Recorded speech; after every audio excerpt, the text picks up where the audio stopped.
ಇನ್ನು ಕುರ್ಚಿ ಕಿತ್ತಾಟ ರಾಜಕೀಯಕ್ಕೆ ಸಿಎಂ ಬೇಸರಗೊಂಡಿದ್ದಾರಾ ಅನ್ನುವ ಪ್ರಶ್ನೆ. ಬ್ರೇಕ್ಫಾಸ್ಟ್ ಮೀಟಿಂಗ್ ಬಳಿಕ ತಮ್ಮ ಆಪ್ತೇಷ್ಟರ ಬಳಿ ಸಿಎಂ ಹೇಳಿದ್ದೇನು? ಪಬ್ಲಿಕ್ ಟಿವಿಯಲ್ಲಿ ಇದು ಮತ್ತೊಂದು ಸೂಪರ್ ಎಕ್ಸ್ಕ್ಲೂಸಿವ್. ಬ್ರೇಕ್ಫಾಸ್ಟ್ ಮೀಟಿಂಗ್ ನಂತರ ರಾಜಕೀಯ ಕುತ್ತಾಟ ವಿಚಾರದಲ್ಲಿ ಆ ರಾಜಕೀಯಕ್ಕೆ ಸಿಎಂ ಬೇಸರಗೊಂಡಿದ್ದಾರಾ ಅಂತ. ಬ್ರೇಕ್ಫಾಸ್ಟ್ ಮೀಟಿಂಗ್ ಬಳಿಕ ಅವರ ಆತ್ಮೀಯರ ಜೊತೆ ಹೋಗಿದ್ದು ಮಾತನಾಡಿದ್ದು ಎಲ್ಲ ಹೇಳ್ಕೊತಾರಲ್ಲ, ಏನು ಹೇಳಿಕೊಂಡ್ರು ಹಾಗಾದ್ರೆ ಸಿದ್ದರಾಮಯ್ಯನವರು? ಮತ್ತೊಂದು ಸೂಪರ್ ಎಕ್ಸ್ಕ್ಲೂಸಿವ್. ಪಬ್ಲಿಕ್ ಟಿವಿಯಲ್ಲಿ ಏನು ಮಾತಾಡಿದ್ದಾರೆ ಹೋದಾಗಿಂದ ಹಿಡಿದು ಬರೋ ತನಕ ಇದೆಲ್ಲ ಬೇಕಿತ್ತ? ನಾವು ಈ ಥರ ಪದೇ ನಮ್ಮನ್ನು ನಾವು ಪೋಟ್ರೆ ಮಾಡ್ಕೋಬೇಕಾಗಿತ್ತ? ಒಗ್ಗಟ್ಟಾಗಿದ್ದೀವಿ ಅಂತ ಅವಶ್ಯಕತೆ ಇತ್ತ? ಹೀಗೆಲ್ಲ ಬರುತ್ತೆ. ನೆನ್ನೆ ಡಿ ಕೆ ಶಿವಕುಮಾರ್ ಕೂಡ ಹೇಳಿಲ್ವಾ, ನಾವೇನು ಈ ಥರ ಬ್ರೇಕ್ಫಾಸ್ಟ್ ಮೀಟ್ ಮಾಡಬೇಕು ಅಂತ ಏನಿಲ್ಲ, ನಿಮ್ಮ ಒತ್ತಡಕ್ಕೋಸ್ಕರ ಮಾಡ್ತಾ ಇದ್ದೀವಿ ಅಂತ ಮಾಧ್ಯಮದವ್ರ ಮೇಲೆ ಹಾಕಿದ್ರು. ಸೊ ಆ ರೀತಿ ಏನಾದ್ರು ಬೇಸರವಾಗಿದ್ದಾರಾ? ಬೆಳಗ್ಗೆ ಡಿ ಕೆ ಮನೆಯಲ್ಲಿ ಸೂಪರ್ ಸ್ಪೆಷಲ್ ಬ್ರೇಕ್ಫಾಸ್ಟನ್ನು ಸಿದ್ದರಾಮಯ್ಯನವರು ಪಡ್ಕೊಂಡ್ರು. ಮಧ್ಯಾಹ್ನದ ಹೊತ್ತಿಗೆ ಸಿಎಂ ಡಬಲ್ ರೋಸ್ಟ್ ಆಗಿದ್ರು ಅಂತಕ್ಕಂಥದ್ದು. ಕುರ್ಚಿ ಕದನಕ್ಕೆ ಸಿಎಂ ಹೇಳಿದ್ದಾದರೂ ಏನು ಹಾಗಾದರೆ? ಪ್ರಶ್ನೆ ಬರೋದು ಅಂತಿಮವಾಗಿ ಅಲ್ಲಿಗೆ ತಾನೇ. ಪಬ್ಲಿಕ್ ಟಿವಿಯಲ್ಲಿ ಇದು ಬಿಗ್ ಎಕ್ಸ್ಕ್ಲೂಸಿವ್. ಏನು ಮಾತಾಡಿದರೆ? ಬೆಳಗ್ಗೆ ತಿಂಡಿ ಎಲ್ಲ ತಿಂದ ನಂತರ ಅವಾಗೇನೋ ಅವರು ತುಂಬ ರಿಲ್ಯಾಕ್ಸ್ಡ್ ಮೂಡಲ್ಲಿ ಇದ್ದರು. ಖುಷಿಯಾಗಿ ಮನೆಯೆಲ್ಲ ಸುತ್ತಾಡಿದ್ರು, ಒಟ್ಟಿಗೆ ತಿಂಡಿ ತಿಂದರು, ಒಟ್ಟಿಗೆ ಬಂದು ಮೀಡಿಯಾ ಮುಂದೆ ಅಡ್ರೆಸ್ ಮಾಡಿದ್ರು, ಎಲ್ಲ ಓಕೆ. ಬಟ್ ಆಮೇಲೆ ತಮ್ಮ ಆಪ್ತರ ಬಳಿ ಸಿದ್ದರಾಮಯ್ಯ ಹೇಳ್ಕೊಂಡಿರೋದಾದರೂ ಏನು? ಈ ಮೀಟಿಂಗ್ ಬಗ್ಗೆ, ಇಬ್ಬರು ಕೂಡ ಭೇಟಿ ಮಾಡಿದ್ರ ಬಗ್ಗೆ, ಡಿ ಕೆ ಶಿವಕುಮಾರ್ ಮನೆಗೆ ಹೋಗಿದ್ರ ಬಗ್ಗೆ, ಅಥವಾ ಡಿ ಕೆ ಶಿವಕುಮಾರ್ನ ಇವ್ರ ಮನೆಗೆ ಕರೆಸ್ಕೊಂಡಿದ್ರ ಬಗ್ಗೆ ಏನು ಹೇಳಿದ್ರು? ಯಾಕೆಂದರೆ ಮಧ್ಯಾಹ್ನದ ಹೊತ್ತಿಗೆ ಸಿಎಂ ಒಂದು ರೀತಿ ಡಬಲ್ ರೋಸ್ಟ್ ಆದಂಗೆ ಕಂಡು ಬರ್ತಾ ಇತ್ತು. ಬೆಳಗ್ಗೆ ಇದ್ದ ಮಂದಹಾಸ ಇರಲಿಲ್ಲ ಸಿದ್ದರಾಮಯ್ಯನವರಲ್ಲಿ ಅನ್ನುವಂಥದ್ದು. ಸೊ ಹಾಗಾದರೆ ಹೇಳಿದ್ದಾದರೂ ಏನು ಗೊತ್ತಾಗಬೇಕಲ್ಲ ವಿಚಾರ. ಬೆಳಗ್ಗೆ ಬ್ರೇಕ್ಫಾಸ್ಟ್ ಎಲ್ಲ ಆದಮೇಲೆ ಅಂದರೆ ಅದನ್ನು ಅವ್ರು ತುಂಬ ಎಂಜಾಯ್ ಮಾಡಿದ್ರೆ. ಡಿ ಕೆ ಶಿವಕುಮಾರ್ ಅಂತೂ ಸಿದ್ದರಾಮಯ್ಯನವ್ರ ಮನೆಗೆ ಹೋಗಿ ಬಂದಮೇಲೆ ಮೊನ್ನೆ ಶನಿವಾರದಿಂದ ತುಂಬ ರಿಲ್ಯಾಕ್ಸ್ಡ್ ಆಗಿದ್ದಾರೆ, ಕೂಲ್ ಆಗಿದ್ದಾರೆ, ಒಗ್ಗಟ್ಟಾಗಿದ್ದೀವಿ ಅಂತ ಪದೇ ಹೇಳ್ತಾ ಇದ್ದಾರೆ. ನಾವಿಬ್ಬರು ಬ್ರದರ್ಸ್ ಅನ್ನೋ ಹಂತಕ್ಕೆ ಮಾತನಾಡಿದ್ದಾರೆ. ಆದರೆ ಸಿದ್ದರಾಮಯ್ಯನವ್ರು ಹೇಳಿದ್ದೇನು? ಶಾಸಕ ಬೇಳೂರು ಗೋಪಾಲಕೃಷ್ಣ ಬಳಿ ಮುಖ್ಯಮಂತ್ರಿಗಳು ಇವತ್ತು ಮಾತನಾಡಿದ್ದಾರೆ. ಅವರೇ ಬಂದು ಮೀಟ್ ಮಾಡಿದರು. ರಾಜಕೀಯದಲ್ಲಿ ಏನಾಗುತ್ತೋ ಆಗಲಿ, ರಾಜಕೀಯ ಏನು ನಮ್ಮ ಅಪ್ಪನ ಆಸ್ತಿನ ಅಂತ ಕೇಳಿದಾರಂತೆ. ಏನಾದರೂ ಆಗಲಿ ಬಿಡಿ, ರಾಜಕೀಯ ಶಾಶ್ವತವೂ ಅಲ್ಲ, ಅದನ್ನು ಹೊರತುಪಡಿಸಿ ಜೀವನ ಕೂಡ ಇದೆಯಲ್ಲ. ನಾನು ಯಾವತ್ತೂ ಯೋಚನೆಯೇ ಮಾಡಿಲ್ಲ ಅಂದರೆ ರಾಜೀನಾಮೆ ಕೊಡೋದು, ಸಿಎಂ ಪಟ್ಟ ಬಿಡೋದು, ಏನು ಬೇಕಾದರೂ ಆಗಲಿ ಅಂತ ಸಿಎಂ ಹೇಳಿದಾರಂತೆ. ಅಂದರೆ ನಿಮಗೆ ಕೊನೇ ಒಂದು ಪ್ರಶ್ನೆ ಕೇಳಿದ್ರು ನೋಡಿ ಪತ್ರಕರ್ತರು, ಸರ್ ಡಿ ಕೆ ಯಾವಾಗ ಸಿಎಂ ಆಗ್ತಾರೆ ಎಂದಾಗ ಆಗಲೇ ಸ್ವಲ್ಪ ಸಿಟ್ಟಾದರು ಅವರು, ಹೈಕಮಾಂಡ್ ಹೇಳಿದಾಗ ಅಂತ ಹೇಳಿ ಕೆಳಗಡೆ ಇಳಿದು ಹೊಟ್ಟೋದ್ರು. ಹಾಗಾಗಿ ಇದೆಲ್ಲವನ್ನು ನೋಡಿ ಅವರು ಸಿಟ್ಟಾಗಿದ್ದಾರಾ? ಬಿಡ್ರಿ, ಯಾವುದು ಶಾಶ್ವತ ಅಲ್ಲ, ರಾಜಕೀಯನೂ ಶಾಶ್ವತ ಅಲ್ಲ, ಏನಾಗುತ್ತೋ ಆಗಲಿ ಬಿಡಿ, ಏನಾದರೂ ಆಗಲಿ, ಹೈಕಮಾಂಡ್ ಅವ್ರು ಏನು ಬೇಕಾದ್ರೂ ನಿರ್ಧಾರ ತಗೊಳ್ಳಿ. ಇದನ್ನು ಶಾಸಕ ಬೇಳೂರು ಗೋಪಾಲಕೃಷ್ಣ ಅವರ ಬಳಿ ಸಿದ್ದರಾಮಯ್ಯನವರು ಆಡಿದ್ದಾರೆ.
ಈ ಬಗ್ಗೆ ಮತ್ತಷ್ಟು ಮಾಹಿತಿ ನನ್ನ ಕೊಲೀಗ್ ಶ್ರೀನಿವಾಸ್ ಅವರಿಂದ ಪಡೆಯೋಣ. ಶ್ರೀನಿವಾಸ್, ಕೆಲವರು ಹೇಳ್ತಾರೆ ಸಿದ್ದರಾಮಯ್ಯನವರು ಶತಾಯ ಗತಾಯ ಅಧಿಕಾರ ಬಿಟ್ಕೊಡಲ್ಲ, ಟರ್ಮ್ ಕಂಪ್ಲೀಟ್ ಮಾಡಿಯೇ ಹೋಗ್ತಾರೆ ಅಂತ. ಇವತ್ತು ನೋಡಿದ್ರೆ ಸಿದ್ದರಾಮಯ್ಯನವ್ರ ಬಾಯಲ್ಲಿ ಈ ರೀತಿ ಮಾತುಗಳು, ಇದೇನು ರಾಜಕೀಯ ವೈರಾಗ್ಯದ ಮಾತುಗಳ ಅಂತ? ಅರವಿಂದ್, ಒಂದು ಸಿದ್ದರಾಮಯ್ಯನವರು ಈ ಎಲ್ಲಾ ವಿದ್ಯಮಾನಗಳಿಂದ ಕೊಂಚ ಡಿಸ್ಟರ್ಬ್ ಆದಂತೆ ಕಾಣಿಸಿದೆ, ಅಥವಾ ಈ ಒಂದು ಬ್ರೇಕ್ಫಾಸ್ಟ್ ಮೀಟಿಂಗ್ ಆಗಿರ್ಬೋದು, ಹೈಕಮಾಂಡ್ ನಿಂದ ಸಂದೇಶ ಬಂದಂತಾಗಿರ್ಬೋದು, ನೀವು ಸಭೆ ಮಾಡಿ ಏನು ಗೊಂದಲ ಇಲ್ಲ ನಿಮ್ಮಂತ ಹೇಳಿ ಅನ್ನುವಂತ ವಿಚಾರಗಳಾಗಿರ್ಬೋದು, ಮತ್ತೆ ಕುರ್ಚಿ ಕಾದಾಟಗಳಾಗಿರ್ಬೋದು, ಸದ್ಯ ಇವೆಲ್ಲ ಬೆಳವಣಿಗೆಗಳಿಂದ ಒಂದಿಷ್ಟು ಅಪ್ಸೆಟ್ ಆದಂತೆ ಕಾಣ್ತಿದೆ. ಸೊ ಅದಕ್ಕೆ ಪೂರಕ ಎಂಬುವಂತೆ ಸಿದ್ದರಾಮಯ್ಯನವರ ಬಾಯಿಂದ ಬಂದಂತ ಮಾತುಗಳು ಎಲ್ಲೋ ಒಂದ್ ಕಡೆ ಹೌದು ಅವರು ಡಿಸ್ಟರ್ಬ್ ಆಗಿದ್ದಾರೆ ಅಂತ ಅನ್ಸುತ್ತೆ. ಇವತ್ತು ವಿಧಾನಸೌಧಕ್ಕೆ ಅವರು ಆಗಮಿಸಿದ್ರು. ಅದಾದ ನಂತರ ಸಭೆಯನ್ನ ಮುಗಿಸ್ಕೊಂಡು ಹೊರಡ್ಬೇಕಾದ್ರೆ ಶಾಸಕ ಬೇಳೂರು ಗೋಪಾಲ್ ಕೃಷ್ಣ ಅವರು ಅವರನ್ನ ಮಾತನಾಡಿಸ್ಲಿಕ್ಕೆ ಬಂದಿದ್ರು. ಲೋಕಾರೂಢವಾಗಿ ಬಹುಶಃ ಅವರು ಏನಾಗಿದೆ ಅನ್ನುವಂತ ಮಾತುಗಳನ್ನ ಸಿದ್ದರಾಮಯ್ಯನವರಿಗೆ ಕೇಳಿದಂತೆ ಇದೆ. ಸೊ ಆ ಒಂದು ಸಂದರ್ಭದಲ್ಲಿ ಸಿದ್ದರಾಮಯ್ಯನವರು ರಾಜಕೀಯ ವಿಚಾರ ಅಂದ್ರೆ ಈಗ ನಡೀತಾ ಇರುವಂತಹ ಎಲ್ಲಾ ವಿದ್ಯಮಾನಗಳ ಬಗ್ಗೆ ಒಂದಿಷ್ಟು ಅಸಮಾಧಾನವನ್ನ ಹೊರಹಾಕಿದ್ದಾರೆ ಅನ್ನುವಂಥದ್ದು. ಆ ರಾಜಕೀಯದಲ್ಲಿ ಯಾವುದೂ ಶಾಶ್ವತ ಅಲ್ಲ, ನಾನು ಇದುವರೆಗೂ ಯಾವುದೇ ವಿಚಾರಗಳಿಗೆ ತಲೆ ಕೆಡಿಸ್ಕೊಂಡಿಲ್ಲ, ಏನಾದ್ರೂ ಆಗ್ಲಿ ಅನ್ನುವಂತಹ ದಾಟಿಯಲ್ಲಿ ಅಥವಾ ಆ ರೀತಿಯಾಗಿ ಸಿದ್ದರಾಮಯ್ಯನವರು ಮಾತನಾಡಿರೋದ್ರಿಂದ ಎಲ್ಲ ಒಂದ್ ಕಡೆ ನಾನು ಹೇಳಿದಾಗೆ ಒಂದ್ ಕಡೆ ಅಸಮಾಧಾನ, ಒಂದ್ ಕಡೆ ಈ ರೀತಿಯಾದಂತಹ ಗೊಂದಲಗಳು, ಹೈಕಮಾಂಡ್ ನ ಸೂಚನೆಗಳು, ಇದೆಲ್ಲವೂ ಕೂಡ ಒಂದ್ ರೀತಿಯಾಗಿ ಅವ್ರಿಗೆ ನೋವನ್ನ ತಂದಿದೆ ಅಥವಾ ಅಸಮಾಧಾನವನ್ನು ತಂದಿದೆ ಅನ್ನುವಂಥದ್ದನ್ನ ಅವರ ಮಾತುಗಳಿಂದ ಅನ್ಕೊಳ್ಬಹುದು ಅಂತ ಅನ್ಸುತ್ತೆ. Aravind, right, thank you Srinivas, ತಮ್ಮ ಎಲ್ಲ ಮಾಹಿತಿಗಾಗಿ ಧನ್ಯವಾದ. ಇರಬಹುದು ಅವರ ಮೂಡ್ ಸ್ವಿಂಗ್ ಆಗಿರಬಹುದು, ಅಥವಾ ಈ ಎಲ್ಲ ಡೆವಲಪ್ಮೆಂಟ್ಸ್ನಿಂದ ಅವರಿಗೆ ಬೇಸರ ಕೂಡ ಆಗಿರಬಹುದು. ಅಂಥ ಸಂದರ್ಭದಲ್ಲಿ ಬರುತ್ತೆ, ಈ ಕಿರಿಯರಿಗೆ ಹಿರಿಯರು ಬುದ್ಧಿಮಾತು ಹೇಳ್ತಾರಲ್ಲ, ಆ ರೀತಿ ಬೇಳೂರು ಗೋಪಾಲಕೃಷ್ಣ ಅವರಿಗೆ ಕೊಟ್ಟಿರ್ತಕ್ಕಂಥ ಬುದ್ಧಿಮಾತು ಅಂತ ಅಂದ್ಕೋಬಹುದು.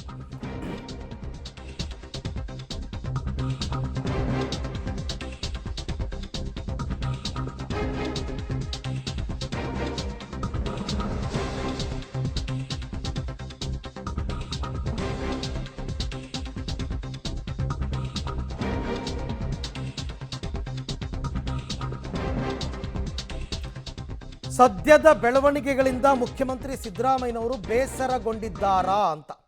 ಯಾಕೆಂದರೆ ರಾಜಕೀಯದ ವಿಚಾರದಲ್ಲಿ ವೈರಾಗ್ಯದ ರೀತಿ ಮಾತನಾಡಿರ್ತಕ್ಕಂಥದ್ದು. ಇವತ್ತು ಬೆಳಿಗ್ಗೆ ಕೂಡ ಅವರು ಮಾತನಾಡ್ತಾ ಹೇಳ್ತಾ ಇದ್ರು, ಡಿ ಕೆ ಶಿವಕುಮಾರ್ ಯಾವಾಗ ಸಿ ಎಂ ಆಗ್ತಾರೆ ಅಂದರೆ ಹೈಕಮಾಂಡ್ ಹೇಳ್ದಾಗ ಹಾಕ್ತಾರೆ ಅಂತಂದ್ಬಿಟ್ಟು. ಸೊ ಏನಪ್ಪ ಇದು ಹಗ್ಗ ಜಗ್ಗಾಟ, ಯಾಕಿಷ್ಟು ನಾವು ಸ್ಟಿಕಾನ್ ಆಗಬೇಕು ಈ ಕುರ್ಚಿಗೆ ಅಂತ ಅನಿಸಿರಬಹುದು.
ಮತ್ತಷ್ಟು ಮಾಹಿತಿ ನನ್ನ ಕೊಲೀಗ್ ಶ್ರೀನಿವಾಸ್ ಅವರಿಂದ ಪಡ್ಕೊಳ್ಳೋಣ. ಶ್ರೀನಿವಾಸ್, ಸಿದ್ದರಾಮಯ್ಯನವರಿಗೆ ಒಂದು ಹಂತಕ್ಕೆ ಮೂಡ್ ಸ್ವಿಂಗ್ ಆಗಿರಬಹುದು, ಅಥವಾ ಅವರಿಗೆ ಈ ಎಲ್ಲ ಡೆವಲಪ್ಮೆಂಟ್ಸು ಬೇಸರ ತಂದಿರಬಹುದು.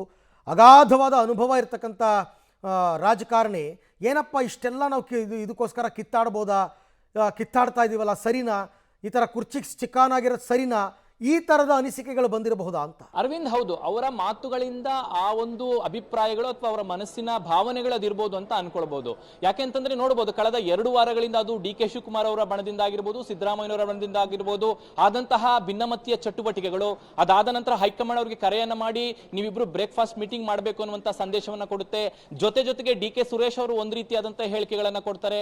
ಡಿ ಕೆ ಶಿವಕುಮಾರ್ ಅವರು ಕೂಡ ವರ್ಡ್ ಬಗ್ಗೆ ಒಂದು ಏನು ಹೇಳಿಕೆಗಳನ್ನ ಕೊಡ್ತಾರೆ. ಇದೆಲ್ಲವೂ ಕೂಡ ಸಹಜವಾಗಿ ಗೊಂದಲ ಆಗುತ್ತೆ. ಅದಾದ ನಂತರ ಹೈಕಮಾಂಡ್ ಇಬ್ಬರಿಗೂ ಕೂಡ ಸಂದೇಶವನ್ನು ರವಾನೆ ಮಾಡಬೇಕು ಅನ್ನುವಂತಹ ಸೂಚನೆ ಕೊಡುತ್ತೆ. ಎಲ್ಲೋ ಒಂದ್ ಕಡೆ ಈ ರೀತಿಯಾದಂತಹ ಕುರ್ಚಿ ಕಾದಾಟ ಅವರಿಗೆ ಬೇಸರವನ್ನ ತರಿಸಬಹುದು ಅಂತ ಅನ್ಸುತ್ತೆ. ಹಾಗಾಗಿನೇ ಇವತ್ತು ಅದು ನಾನು ಹೇಳಿದಾಗೆ ಬೇಳೂರು ಗೋಪಾಲ್ ಕೃಷ್ಣ ಅವರು ಲೋಕಾರೂಢಿಯಾಗಿ ಅವ್ರನ್ನ ಮಾತನಾಡ್ಕೊಂಡು ಬರ್ತಿರುವಂತಹ ಸಂದರ್ಭದಲ್ಲಿ ಅವರನ್ನು ಬಹುಶಃ ಏನಾಗಿದೆ ಸರ್ ಅನ್ನುವಂತ ಪ್ರಶ್ನೆನ ಕೇಳಿರ್ತಾರೆ ಅಂತ ಅನ್ಸುತ್ತೆ.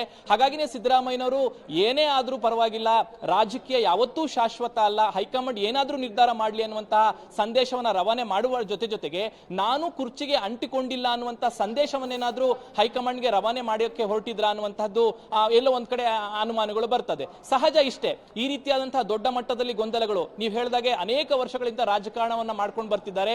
ರಾಜಕಾರಣದಲ್ಲಿ ಕೊನೆಯ ಹಂತದಲ್ಲಿರುವಂತಹ ಸಂದರ್ಭದಲ್ಲಿ ಈ ರೀತಿಯಾದಂತಹ ಗೊಂದಲಗಳ ಅವಶ್ಯಕತೆ ಇತ್ತ ಅನ್ನುವಂಥದ್ದು ಒಂದು, ಜೊತೆಗೆ ಕುರ್ಚಿ ಬಿಡುವಂತಹ ಸಂದರ್ಭದಲ್ಲಿ ಈ ರೀತಿಯಾದಂತಹ ಗೊಂದಲಗಳ ಅವಶ್ಯಕತೆ ಇತ್ತ ಅನ್ನುವಂತಹ ಎಲ್ಲಾ ವಿಚಾರಗಳಲ್ಲಿ ಅವರು ಬಹುಶಃ ಒಂದು ಅಸಮಾಧಾನಗೊಂಡಿರಬಹುದು, ನೋವನ್ನ ಕಂಡಿರಬಹುದು ಅಥವಾ ಡಿಸ್ಟರ್ಬ್ ಆಗಿರಬಹುದು. ಈ ಎಲ್ಲದರ ಒಂದು ಔಟ್ಪುಟ್ಟೇ ಬಹುಶಃ ಇವತ್ತು ರಾಜಕೀಯ ಶಾಶ್ವತ ಅಲ್ಲ, ಹೈಕಮಾಂಡ್ ಏನಾದ್ರೂ ನಿರ್ಧಾರ ಮಾಡಲಿ ಅನ್ನುವಂತಹ ಸಂದೇಶವನ್ನ ಕೊಟ್ಟಿರುವಂತಹ ಸಾಧ್ಯತೆಗಳು ಇರುವಂತದ್ದು.